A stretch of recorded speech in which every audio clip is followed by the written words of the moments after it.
Hello students, कैसे हैं आप सब? Very good morning. मैं आज आपको यहाँ पर बच्चों डेली यूज सेंटेंसेस यानी कि जो आप सिंस मॉर्निंग टिल इवनिंग बोलते हो वही वर्ड्स लेकर आई हूँ। देखिए कैसे हम इन वर्डों का इंग्लिश में यूज करते हैं बेटा। ही is just a paper of tiger. वह सिर्फ बातों का शेर है। He is just a paper of tiger का मतलब होता है कि वह सिर्फ बातों का शेर है, काम का नहीं। बात ही बात करता है। कैसे बोलते हैं? वह केवल बातों का शेर है।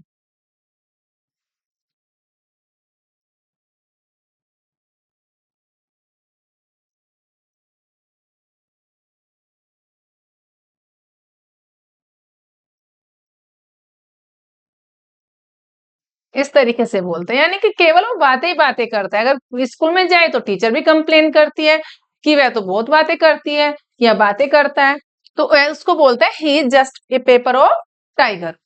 नेक्स्ट है कट द क्रैप।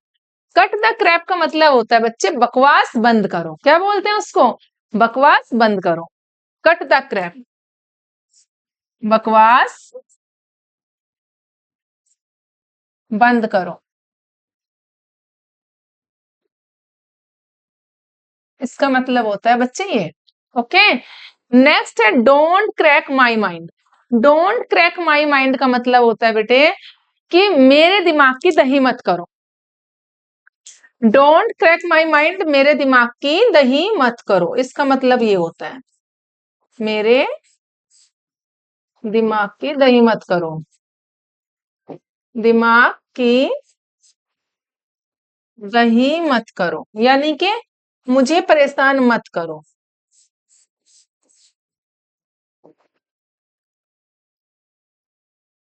अरे बाप रे। Don't back bite. Don't back bite का मतलब होता है बेटा चुगली मत करो। डोंट बैक बाइट किसको बोलते हैं? चुगली करता है कोई किसी के पीछे। बैक का मतलब पीठ पीछे। चुगली कोई सामने तो कर ही नहीं सकता। क्या बोलते हैं? बैक का मतलब होता है पीठ के पीछे। बैक कमर को बोलते हैं ना, तो वही इस तरीके से आप समझेंगे। बैक बाइट, बाइट का मतलब ऐसे काटना होता है। ठीक है, तो पीठ पीछे काटना इट मीन्स किसी की पीठ पीछे बुराई करना, क्योंकि सामने तो किसी की हिम्मत होती नहीं है बुराई करने की, तो इसलिए इसको बोलते हैं बुराई करना, किसी की चुगली करना। डोंट बैक बाइट, चुगली मत करो। चुगली मत करो, मत करो। ओके। लिसन, सुनो। डू वन थिंग, एक काम करो। लिसन का मतलब होता है बच्चे सुनो। क्या बोलते हैं? लिसन, सुनो, एक काम करो। एक काम करो। ऐसे बेटा आप ऐसे इंग्लिश बोलिए। आप जब ऐसे सेंटेंस को याद करेंगे और याद करके ही एक बार बस दिमाग में रख लीजिए कि हाँ जी, हमें अगर इस तरह के जो कोई वर्ड्स है इंग्लिश में या सेंटेंस आप बोलना चाहते हो तो हिंदी में उनके ये वाले सेंटेंस है आप बोलना चाहते हो। वह केवल बातों का शेर है, मीन बातों का ही खाता है। कई बार कहते हैं यार वो करता तो कुछ है नहीं, बातों का ही खाता है, तो वहां पर क्या बोलेंगे बच्चे? ही is just a paper of tiger. आप किसी को कह रहे हो बकवास मत करो। डोंट, या तो हम बोलते हैं स्टॉप, स्टॉप इट। कई बार हम ये भी बोलते हैं कट द क्रैक। हम ये भी वर्ड्स बोलते हैं बच्चे। अगर कोई आपको ज्यादा परेशान कर रहा है तो क्या बोलते हैं उस सिचुएशन में? डोंट क्रैक माई माइंड, मेरे दिमाग की दही मत करो। या और भी ज्यादा परेशान करने लग जाते हैं, इसकी बात नहीं उसकी बात नहीं, बाहर वालों की बातें आकर के करने शुरू कर देते हैं, तो उस सिचुएशन में क्या बोलते हैं? चुगली मत करो। लिसन, डू वन थिंग, सुनो, एक काम करो। तो इस तरीके से यहाँ पर इन सारे इंग्लिश सेंटेंस की हिंदी यहाँ पर बच्चे मैंने लिख दी है, और आप ऐसे ही हिंदी टू इंग्लिश ट्रांसलेट करते रहिए। नेक्स्ट है यहाँ पर it has been a long time since, यानी कि इसका मतलब होता है काफी समय हो गया। अब आप कह रहे हो मैम मैंने तो टेस्ट दिए हुए, मुझे काफी समय हो गया, क्या बोलेंगे? It has been a long time since I took the test. मुझे टेस्ट दिए हुए काफी समय हो गया है। It has been a long time since I took the test.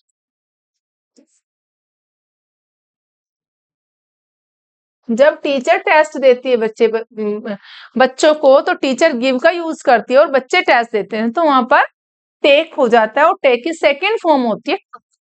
यहाँ पर हम पास्ट फॉर्म यूज कर रहे हैं। ओके, हमें बाहर गए हुए काफी समय हो गया है। It has been a long time यानी कि काफी समय हो गया क्या करे हुए, हमें बाहर गए हुए।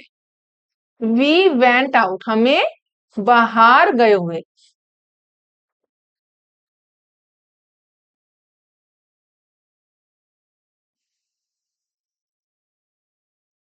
चलो यहीं पे लिख देती हूँ सीधा, हमें बाहर गए हुए काफी समय हो गया है। हमें बाहर गए काफी समय हो गया, काफी समय हो गया।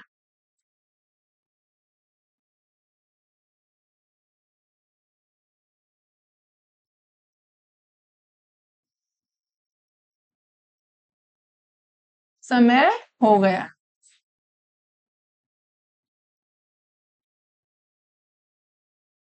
इस तरीके से बच्चे। ओके, नेक्स्ट सेंटेंस है it has been a long time since we ate together. हमें एक साथ खाना खाए काफी समय हो गया। हमें एक साथ खाना खाए, खाना खाए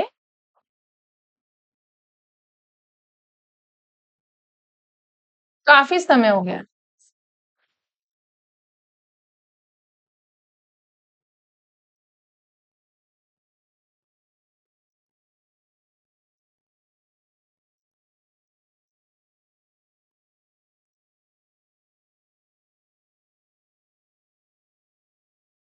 ओके बच्चे, नेक्स्ट है it has been a long time since they taught students. उन्हें बच्चे पढ़ाए काफी समय हो गया है। उन्हें बच्चे पढ़ाए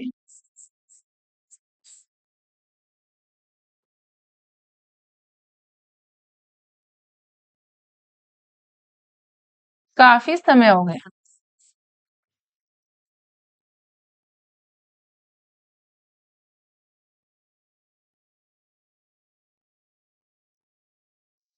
ऐसे बच्चे, मैं आपसे यही उम्मीद करूंगी कि आप ऐसे ही हिंदी टू इंग्लिश और इंग्लिश टू हिंदी ट्रांसलेट बनाते रहना, ट्रांसलेट करते रहना, सेंटेंस बनाते रहना बच्चे।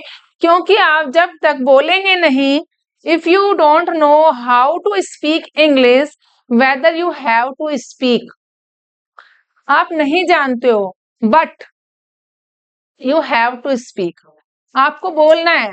कैसे बोलोगे, लर्न सम न्यू वर्ड्स।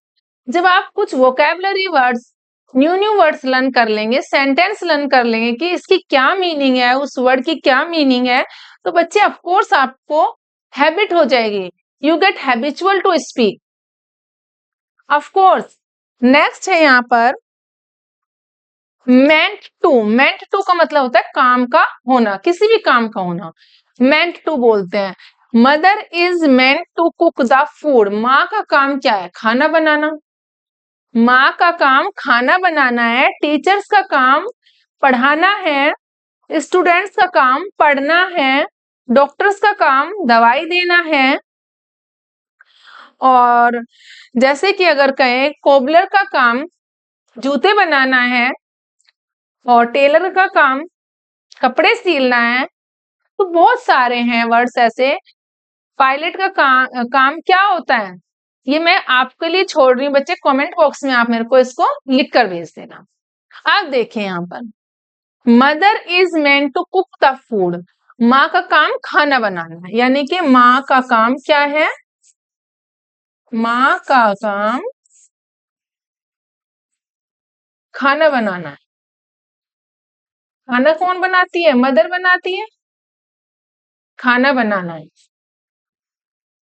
ऐसे आप बोलेंगे यार उसका काम तो ना पेंटिंग करना है। पेंटर का काम क्या होता है? पेंटिंग करना, है ना। डांसर का काम क्या होता है? डांस करना। ओके, टीचर्स का काम पढ़ाना। अध्यापक का काम क्या होता है? अध्यापकों का काम,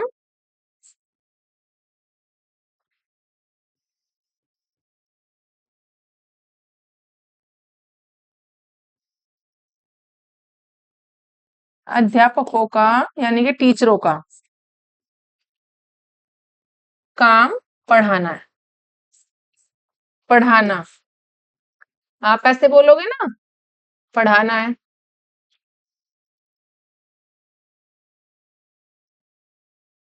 ओके बेटा, और ये है पढ़ाना है। ऐसे ही पढ़ते आप बोलते रहेंगे। स्टूडेंट्स का काम क्या है? पढ़ना है, यानी कि छात्रों का काम पढ़ना है। छात्रों का काम पढ़ना है। इस तरीके से बच्चे आप ऐसे सेंटेंस बोलते रहेंगे। ओके, मीन टू का मतलब होता है किसी काम का होना। जैसे कि डांसर का काम क्या हुआ? डांस करना। सिंगर का काम क्या हुआ? सिंगिंग करना, गाना गाना। ऐसे आप ये सेंटेंस इस तरीके से बच्चे यूज करेंगे। नेक्स्ट है ड्रीम ऑफ। ड्रीम ऑफ का मतलब होता है किसी भी चीज का सपना देखना। ड्रीम ऑफ का मतलब क्या होता है? सपने देखना। कैसे यूज करोगे आप सपने देखने के लिए? ही ऑलवेज ड्रीम्स ऑफ टीचिंग। में तो हमेशा पढ़ाने के ही सपने देखता है। कई बार बच्चों के माइंड में बड़ा फियर होता है कि नहीं पढ़ना है ना, स्कूल जाना है, तो बच्चे को सपने में पढ़ने के सपने भी बच्चे को पढ़ने के ही आ रहे होते हैं। तो इस तरीके से अगर बात करें कि कोई बहुत ही फॉन्ड ऑफ होता है पढ़ाने का, एक उसे अपने जो उसका पेशा है, जो काम है, उसको उस काम से बहुत ही ज्यादा उस काम में उसकी बहुत ही रुचि है, इंटरेस्ट है, तो वहां पर बोलते हैं ही ऑलवेज ड्रीम्स ऑफ टीचिंग। वह हमेशा पढ़ाने के ही सपने देखता है। ऑफ कोर्स मैंने तो रियली में भी नोटिस किया है कि बंदा सपने में ही पढ़ा रहे होते हैं। तो ऐसे भी देखा है, कई बार बच्चों को भी देखा है सपने में ही मैथ्स के कैलकुलेशन कर रहे होते हैं। तो ऐसे फिजिक्स मैथ्स के और केमिस्ट्री के, तो बच्चे ऐसे ही किसी किसी को तो बड़े सपने आते हैं, जो सोचते हैं वही, जो काम करते हैं वही। देखिए, ही ऑलवेज ड्रीम्स ऑफ टीचिंग, यानी कि वह हमेशा पढ़ाने के ही सपने देखता है। वह हमेशा, ऑलवेज का मतलब होता है बच्चे हमेशा, वह हमेशा पढ़ाने के ही सपने देखता है।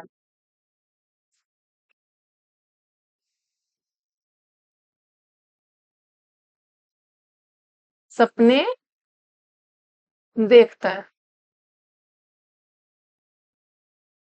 या देखती है। She always dreams of teaching भी बोल सकते हो। They always dream of teaching, वे हमेशा पढ़ाने के सपने देखती हैं या देखते हैं। We always dream of teaching, हम हमेशा पढ़ाने के सपने देखते हैं। तो इस तरीके से डिपेंड्स ऑन यू, आप क्या कहना चाहते हो बच्चे। Are you dreaming of singing a song? क्या तुम गाना गाने के सपने देख रहे हो? क्या तुम गाना गाने के सपने देख रहे हो? तो यहाँ पर क्या बोलेंगे बच्चे? क्या इंटेरोगेटिव सेंटेंस है, क्वेश्चन पुट अप हो रहा है। क्या तुम या फिर क्या आप गाने गाने के सपने देख रहे हो? गाना गाने के सपने देख रहे हो?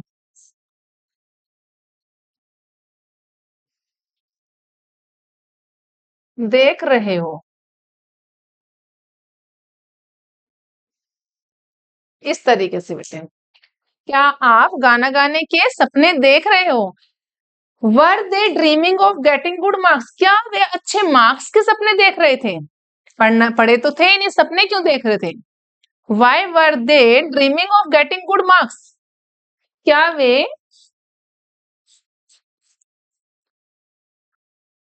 अच्छे मार्क्स के सपने देख रहे थे? अच्छे अंक, यानी कि नंबर जो बोलते हैं, अच्छे अंक के सपने देख रहे थे।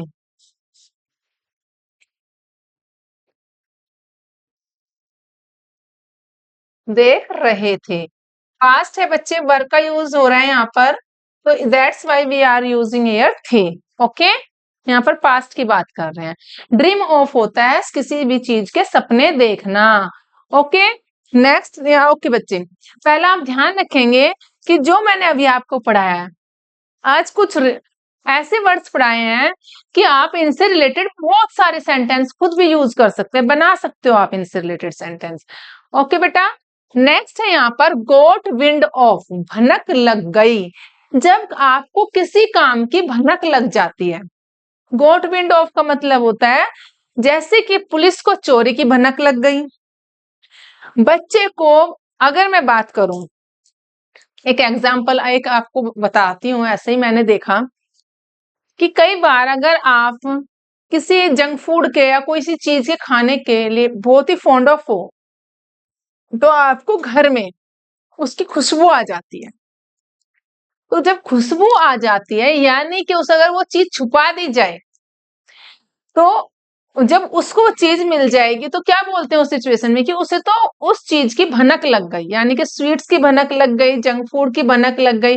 लेट्स टेक एन एग्जाम्पल कि अगर आपके फैमिली में किसी भी पर्सन को डायबिटीज है और उससे हमने कोई स्वीट्स चीजें हैं, स्वीट्स हो गई कुछ भी मीठी चीजें, लड्डू, स्वीट्स, कुछ भी आपने वो छुपा के रख दी, लेकिन in the absence of you उसको वो चीज मिल गई, तो क्या बोलेंगे उसको कि उसको स्वीट्स की भनक लग गई, पुलिस को चोरी की भनक लग गई, बच्चों को अपने फेवरेट चीजों की भनक लग गई, यानी कि हमें जाना था कहीं और बच्चे को नहीं बताना था, तो बच्चों को हमारे बात करने की भनक लग गई।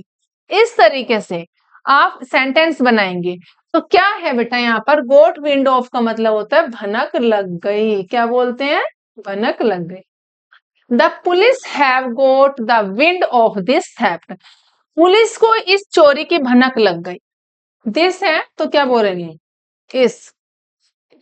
दिस का मतलब इस होता है बच्चे, पुलिस प्लूरल होता है, that's why we are using here have. और पास्ट परफेक्ट में हम ये सेंटेंस बोल रहे हैं कि पुलिस को चोरी की भनक लग गई, पुलिस को चोरी की भनक लग गई।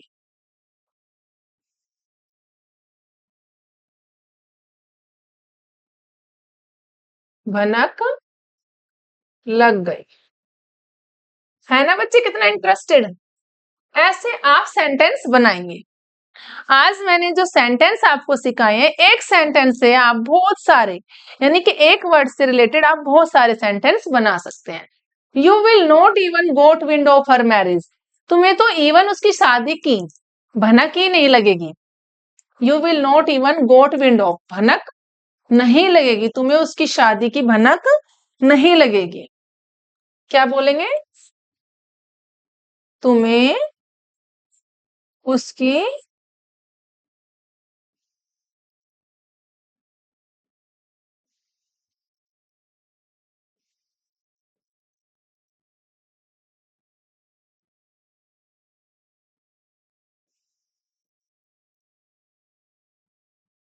भनक लगेगी मतलब बच्चे पता चलना, भनक लगना इट मीन्स पता चलना, जिसको हम सही कई बार बोलते हैं कि मुझे पता चल गया। I came to know about your plan, मुझे तुम्हारे प्लान के बारे में पता चल गया है, यानी कि पता चलना। केम टू नो होता है बच्चे, क्या होता है? केम टू नो, पता चलना, उसको हिंदी में बोलते हैं पता चलना। ठीक है, और यहाँ पर ये फ्रेज वर्ड है, ये भी हमारा फ्रेजल वर्ड है, केम टू नो, और ये भी हमारा फ्रेजल वर्ड है, गोट विंड ऑफ। ओके, भनक लग गई। लास्ट वीडियो मैंने आपको लुक इनटू, लुक एट से बहुत सारे ऐसे वर्ड्स पढ़ाए थे, आज मैं इनसे रिलेटेड आपको पढ़ा रही हूँ। कुछ फ्रेजल वर्ड्स हैं ये भी, इनका कैसे यूज करेंगे आप बच्चे इजीली, आप इनसे बहुत सारे इन वर्डों को यूज करके सेंटेंस बनाना और कोशिश करना, ट्राई टू स्पीक इंग्लिश। देखिए नेक्स्ट है बेटा, she has got wind of our conversation, उसे हमारी बातों की भनक लग गई। बच्चे ना छुप छुप के सुनते हैं कई बार कि अगर फादर ने मदर को कोई बात बता दिया, रिलेटिव सारे हैं घर में, सारे फैमिली मेंबर्स हैं, लेकिन बच्चों को नहीं बताना जी कहाँ जाना है। बच्चे तो पीछे पड़ जाते हैं ना कि नहीं बता दो कहाँ जाना है, कहाँ जाना है। अच्छा घूमने का प्लान हो गया और बच्चे बड़े एक्साइटेड हो जाते हैं। उन्हें होता है कि आज ही हो जाए वो काम, इसलिए उन्हें उनसे उस काम को क्या रखते हैं, सीक्रेट हो जाता है उनसे वो काम। तो यानी कि उन्हें वो बात नहीं बताई जाती। तो लेकिन उन्हें तो उस बात का पता लग गया ना, भनक लग गई। He has got wind of our conversation. उसे हमारी बातों की भनक लग गई, बातचीत की। उसे हमारी, आवर कन्वर्सेशन है ना, हमारी बातों की भनक लग गई।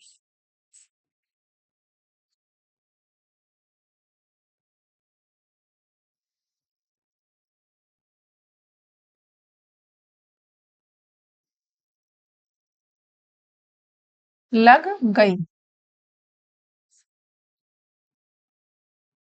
ओके बच्चे, नेक्स्ट है we had a lot of fun. भनक लग गई, उसके बाद वो घूमने चले गए। फिर क्या किया, we had a lot of fun means बच्चे हमने बहुत मजा किया, बहुत मजा किया। लॉट ऑफ फन, हमने, आप कह रहे हो कि हमने बहुत मजा किया, हमने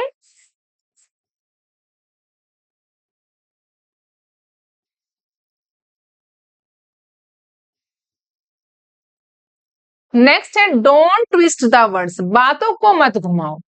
किसी किसी को ना, जैसे कि हम बोलते हैं don't beat about the bush, तो एक ये भी फ्रेजल वर्ड है बच्चे, don't beat about the bush, about the Bush.